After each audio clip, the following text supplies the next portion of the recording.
नमस्कार, मैं विक्रांत शंके। महाराष्ट्र जीवन न्यूज़ में आप सभी का स्वागत है।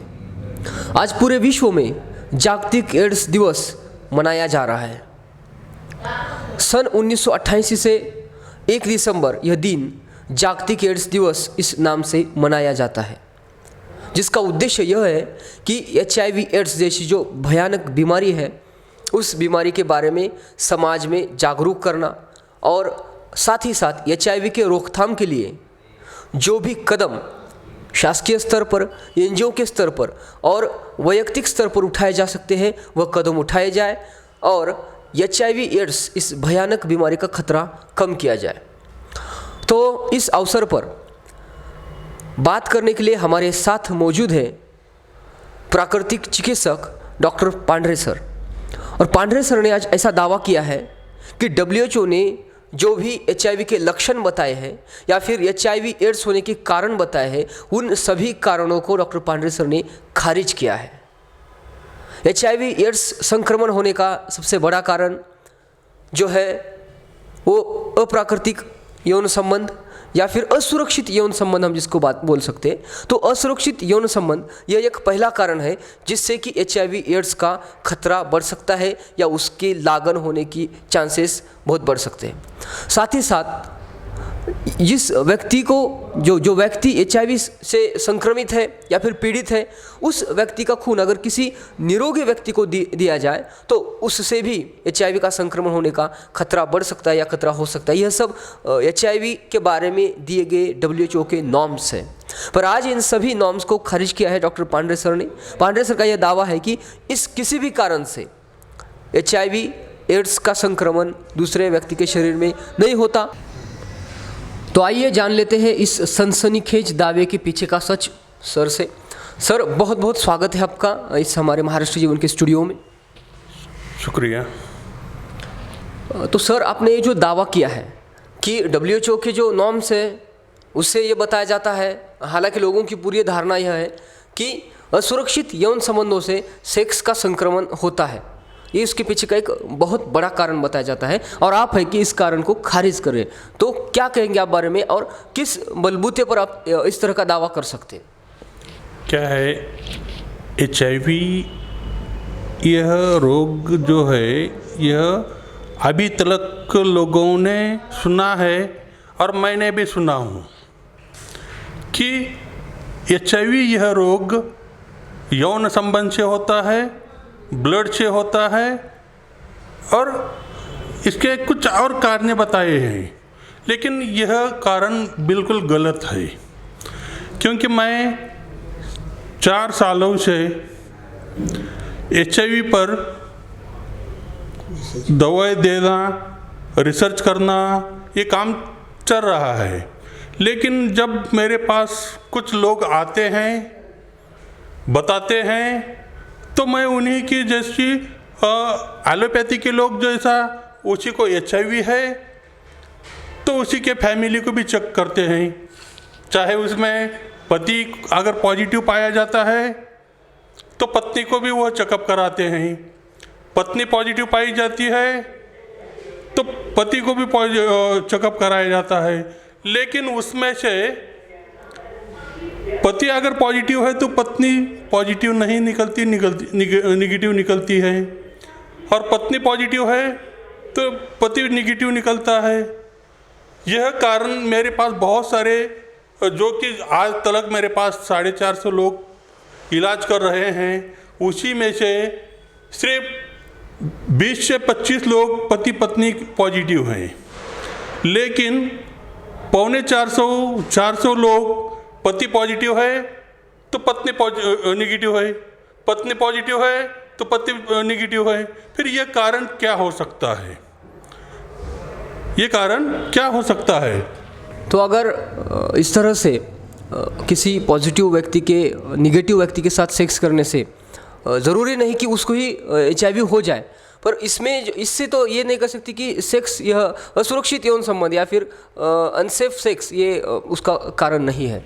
तो क्या है, जब पति पत्नी अपना यौन संबंध बनाते हैं तब वह सेफ्टी का वजह ही नहीं होता। जब अगर दूसरे स्त्री के साथ या दूसरे पुरुष के साथ जब यौन संबंध बनाते हैं तो ये WHO का या एलोपैथी के कहने से वो उसका अलग सिक्योरिटी वापर के वो कर सकते हैं, लेकिन घर में तो कुछ संबंध नहीं है ना उसी का। फिर घर के पति को पॉजिटिव है तो पत्नी नेगेटिव है, पत्नी पॉजिटिव है तो पति नेगेटिव है। इसका क्या कारण हो सकता है ये भी देख लो ना, थोड़ा जांचो, थोड़ा इस पर रिसर्च करना चालू है मेरा। और तो सर को लगता है कि ये जो वजह है तो इस वजह पे और अभ्यास होना चाहिए, इसके ऊपर और संशोधन होना चाहिए। और एक बात सर आपने कही है कि अगर कोई HIV संक्रमित व्यक्ति है, उस HIV संक्रमित व्यक्ति का खून किसी HIV से संक्रमित ना होने वाले व्यक्ति को, मतलब एक हेल्दी निरोगी व्यक्ति को अगर दिया जाता है तो उसको भी HIV होने का खतरा नहीं रहता, ऐसा आपका कहना है। तो इसके बारे में क्या है? बिल्कुल नहीं होता है। अच्छा, ये क्या है, ये ब्लड का, यौन संबंध का HIV से कुछ भी संबंध नहीं है। यह अपने अपने बॉडी के अंदर, अपने अपने बॉडी के अंदर यह HIV वायरस तैयार होता है और यह ब्लड खून के अंदर ही रहता है, जिसकी जब इम्यूनिटी पावर कम होती है ना, इंसान के शरीर में हर एक रोग तैयार होता है। जैसा कि पाइल्स होता है, किडनी स्टोन होता है, कैंसर होता है ना, जितने भी रोग हैं इंसान के शरीर को, ये अपने अपने शरीर में ही तैयार होने वाले रोग हैं। फिर ये HIV कहाँ से आता है? आप तो ये बहुत सनसनीखेज दावा कर रहे हैं कि कोई भी जो रोग है वो इंसान के खून में, मतलब इंसान के शरीर में पैदा होता है। तो फिर हम बाहर से रोग होता है, ये जो कोई धारणा है, फिर ये भी सच है, एक साइंटिफिक फैक्ट है कि हमें जो है बाहर से रोग होता है। तो इसके बारे में आप क्या कहेंगे? इसको तो आप नहीं ना कर सकते कि बाहर से रोग अपने अंदर इंजेक्ट होता है। तो बाहर से रोग होने वाले कौन से रोग हैं जो बताते हैं WHO ने और एलोपैथी के लोगों ने बताया है कि यह HIV बाहर से होता है, खून से होता है। लेकिन मुझे लगता है कि यह बाहर से HIV होता नहीं, यौन संबंध से होता नहीं, ब्लड से होता नहीं। बिल्कुल ये मैं प्रूव करके दिखाऊंगा। बिल्कुल कोई भी मेरे पास आकर चेक करके देख सकते हैं, या मेरे पास न आकर आप अपने अपने ज़िले में जो ERT सेंटर हैं, ERT सेंटर में जाओ और वहाँ पर कि जो यादी है, जो लिस्ट है, वो लिस्ट देखो। वहाँ पर अगर एक आधे स्त्री को अगर HIV पॉजिटिव है तो उसी के पति को भी देखो ना, जांचो। वो जांचते हैं तो वो नेगेटिव निकलता है और फिर उसी को कहते हैं कि तुम 3 महीने बाद आओ, 6 महीने बाद आओ, फिर देखिए। अरे वो कभी भी चेकअप कराओ, वो हमेशा नेगेटिव ही रहता है वो। तो यहाँ पे सर का बहुत बड़ा, मतलब यहाँ पे सर ने दावा किया है और सर कह रहे हैं कि इसके ऊपर और अधिक जांच होनी चाहिए। सर इसके साथ साथ मेरा और एक सवाल है, जैसे कि एलोपैथी के लोग किसी HIV का निदान करने के लिए या फिर उसका डायग्नोसिस करने के लिए टेस्ट करते हैं, उसमें वायरल लोड है, CD4 है, इस तरह की जांच की जाती है। तो आपको क्या लगता है, श्योर कन्फर्म जांच कि अगर हम कहें कि इस जांच से यह हम पता लगा सकते हैं या फिर यह सुनिश्चित हो जाता है कि इसको HIV हुआ है, यह व्यक्ति HIV से बाधित है, ऐसी कौन सी जांच है? तो ये क्या है, HIV है या नहीं है, ये कंफर्म करने के लिए सब में, पूरे अपने भारत में या वर्ल्ड में एकमात्र चेकअप है, वह है वेस्टर्न ब्लॉट, उसके बाद एलिजा। और एंटीबॉडी तो ये कभी किसी को आती है, किसी को नहीं आती, लेकिन कंफर्म चेकअप है वेस्टर्न ब्लॉट और एलिजा। अभी आपने जो लेकिन जो एलोपैथी के लोग जांचते हैं, CD4 जांचते हैं, वायरल लोड जांचते हैं, PCR जांचते हैं, RNA जांचते हैं। मैंने तो इससे पहले मेरे YouTube के चैनल पर मैंने बताया है कि ना HIV का संबंध CD4, viral load, PCR, RNA से कुछ भी संबंध नहीं है, ऐसा मैंने बताया है।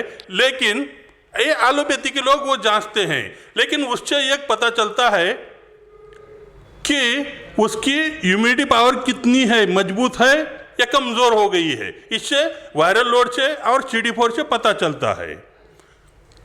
तो अभी ऐसी कौन सी जांच है, मेरा सवाल मैं आपको दोबारा पूछ रहा हूँ कि ऐसी कौन सी जांच है कि जिसके वजह से या फिर जिस जांच से यह सुनिश्चित हो जाता है कि इस व्यक्ति को HIV हुआ है? तो उससे western blot, HIV first second का वेस्टर्न ब्लॉट और एलिजा, यह दो चेकअप से ही, दो लैब रिपोर्ट से ही यह सुनिश्चित होता है कि यह HIV पॉजिटिव है या नेगेटिव है।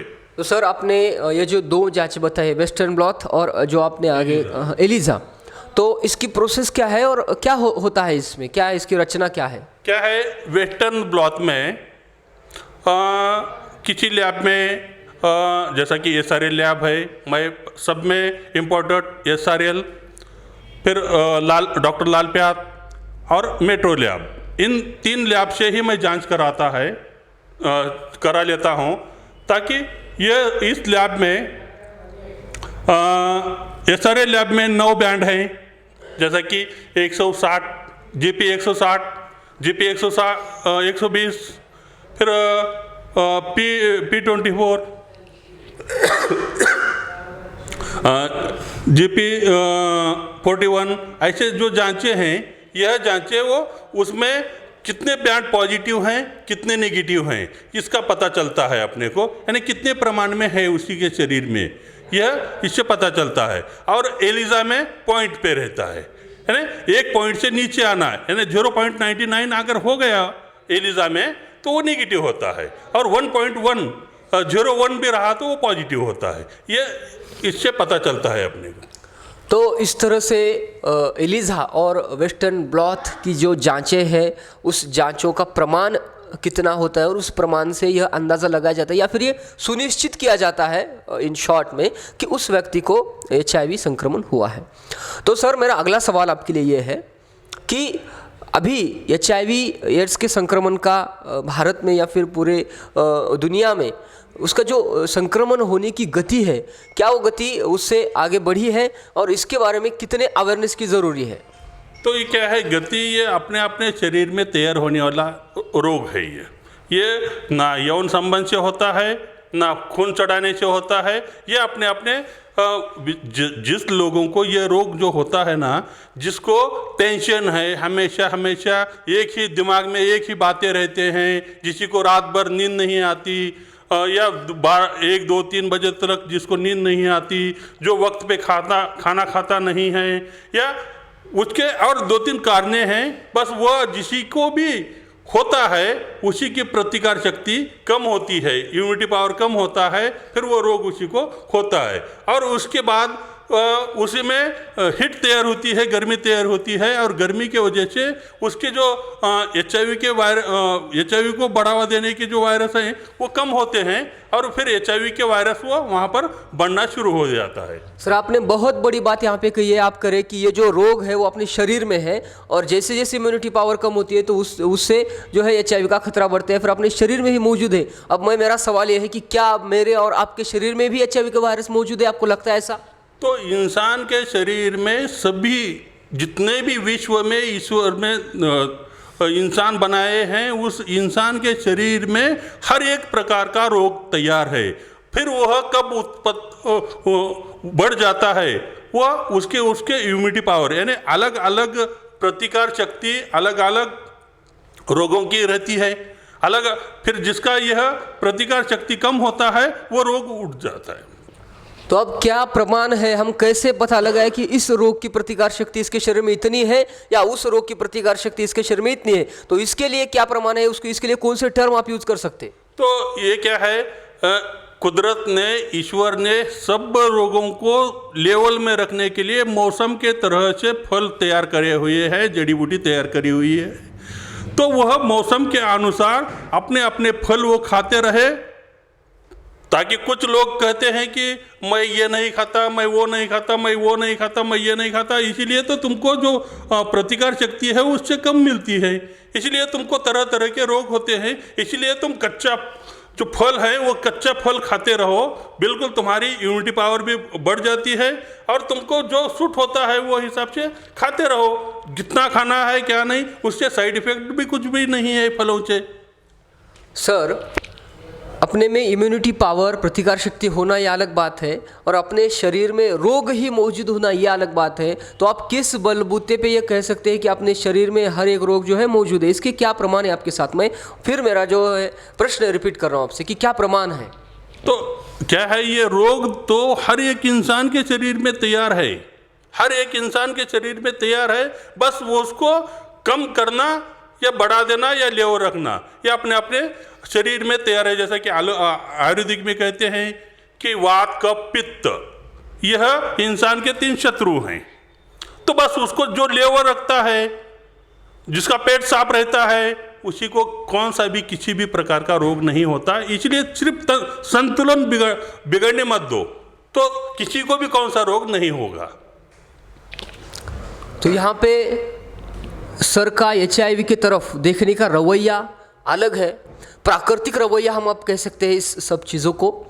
हमारे देश में आयुर्वेदिक चिकित्सा की बहुत बड़ी परंपरा रही है, और जो आयुर्वेदिक चिकित्सा की फिलॉसफी है या फिर उसकी थेरेपी है, उन सब चीज़ों में अगर हम उसकी स्टडी करते हैं या फिर उसको जानने का समझने का प्रयास करते हैं, तो हमें पता चलता है कि इस तरह के जो हमारे शरीर में सब चीज़ें मौजूद हैं, और उन चीज़ों को बैलेंस करने के लिए हमें प्रकृति से जो भी कुछ आहार मिलता है वो आहार हमें लेना चाहिए, और इससे जो है हम इन पूरी ताकतों को हम कंट्रोल कर सकते हैं या फिर रोगों को कंट्रोल कर सकते हैं। तो इस तरह का एक प्राकृतिक रवैया HIV को लेकर सर का जो है हमें देखने को मिला है। अब उसके बाद सर मेरा सवाल आपसे ये है कि जो भी चीज़ें आपने बताई और जिस तरह का आपका संशोधन चल रहा है, आपने ये भी कहा कि HIV के सेक्स से HIV नहीं होता, असुरक्षित यौन संबंधों से HIV नहीं होता, और ये सब जो चीज़ें हैं, तो इसके लिए आपका जो संशोधन चल रहा है और आपके जो एविडेंस है, आपके पास जो सबूत है,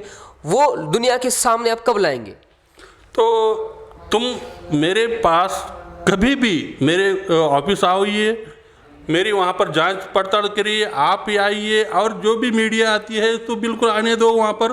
मैं कभी भी तैयार हो, सिर्फ संडे के दिन ही उपलब्ध हो। तो कभी भी मेरे पास कौन से भी संडे के दिन आइए, मैं पूरे रिपोर्ट्स बताऊँगा, ताकि पति पॉजिटिव है, पत्नी नेगेटिव है, पत्नी पॉजिटिव है, पति नेगेटिव है, ये भी पूरा भी मैं दूँगा। और मेरे कहने से अच्छा तुम ERT सेंटर जाकर भी जांच कर लो, और उसके बाद पूरी तरह से मेरे पास रिपोर्ट्स हैं। इस रिपोर्ट के आधार पे ही मैं यह बातें कह रहा हूँ। बहुत बहुत शुक्रिया सर आपका। आप इस एड्स दिवस के अवसर पर आपने आपका कीमती समय हमें दिया, और इसके बारे में जो भी आपका रवैया था, आपकी बातें हमारे सामने रखी। तो यहाँ पे जिस तरह के दावे सर ने किए हैं, उस दावों का सबूत मांगने मैं महाराष्ट्र जीवन की तरफ से एक दिन सर की लैब में, और जिस तरह का संशोधन इन सब चीज़ों पे सर का चल रहा है, वो देखने ज़रूर जाऊंगा। और जल्द ही ये सब जो चीज़ें हैं महाराष्ट्र जीवन के दर्शकों को, ये दुनिया के प्रेक्षकों को देखने के लिए मिलने वाली है। तो इस विश्व एड्स दिवस पर आप भी यह संकल्प करिए कि इस महाभयंकर बीमारी से हमें दूर रहना है, या फिर इस बीमारी से पीड़ित लोगों को अच्छी सहूलियत देनी है, या फिर उनके साथ हमारा बर्ताव अमानवीय नहीं बल्कि मानवीय होना चाहिए। और साथ ही साथ असुरक्षित यौन संबंधों के बारे में जो भी गवर्नमेंट के गाइडलाइंस है, WHO के गाइडलाइंस है, उस गाइडलाइंस को फॉलो करिए। इस खतरनाक बीमारी से बच के रहिए, स्वस्थ रहिए, तंदुरुस्त रहिए, और देखते रहिए महाराष्ट्र जीवन न्यूज़ मेरे साथ। धन्यवाद।